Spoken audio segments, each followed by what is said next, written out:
ഭർത്താവിന്റെ കണ്ണ് വഞ്ചിക്കുന്ന വസ്ത്രങ്ങൾ ധരിക്കണം. ഭർത്താവിന്റെ മുന്നിൽ അങ്ങനത്തെ വസ്ത്രം ധരിക്കണം. നിങ്ങൾ ഭർത്താവിന്റെ കണ്ണ് തന്നിലേക്ക് ആകർഷിക്കപ്പെടുന്ന രൂപത്തിൽ ഏത് വേഷവിധാനവും നിങ്ങൾക്ക് സ്വീകരിക്കാം. അവന്റെ മുന്നിൽ, വീട്ടിന്റെ അകത്ത്. അവിടെ ജീൻസ് പാന്റും ടീഷർട്ടും മറ്റേ കാലിന് പെയിന്റ് അടിച്ചോളത്തെ പാന്റിന്റെ വരുന്നാണ്. എനിക്ക് അങ്ങനത്തെ സംഭവം അറിയുന്നില്ല. മിഞ്ഞാന്നാന്ന് ഒന്ന് വാങ്ങി ലെഗിൻസ്. അങ്ങനത്തെ സാധനമുണ്ട് പെണ്ണുകുട്ടികളുടെ ലെഗിൻസ് എന്ന് പറഞ്ഞ സാധനമില്ലേ? ഒരു കാലഘട്ടത്തിലെ വേശ്യമാർ ധരിച്ച, യൂറോപ്പിലെ വേശ്യമാർ ധരിച്ച അവരുടെ സിമ്പലായ വസ്ത്രമാണ്. അവരുടെ ശരീരത്തിന് ഇറുകി പിടിച്ചിട്ടുണ്ടാകുന്ന വസ്ത്രം. അത് ഇന്ന് മുസ്ലിം ഉമ്മത്തിന്റെ പെൺകുട്ടികൾ വാങ്ങി ധരിക്കുകയും വാങ്ങി കൊടുക്കുകയും ചെയ്യുന്നുവെങ്കിൽ ഒന്നാലോചിച്ചാൽ മതി, എന്നിട്ട് തീരുമാനം എടുത്താൽ മതി.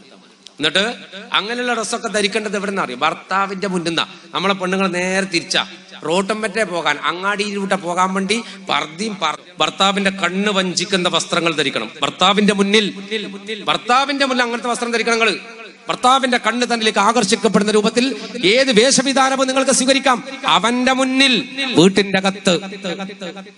അവിടെ ജീൻസ് പാന്റും ടീഷർട്ടും മറ്റേ കാലിന് പെയിന്റ് അടിച്ചോളത്തെ പാന്റിന്റെ വരുന്നാണ്.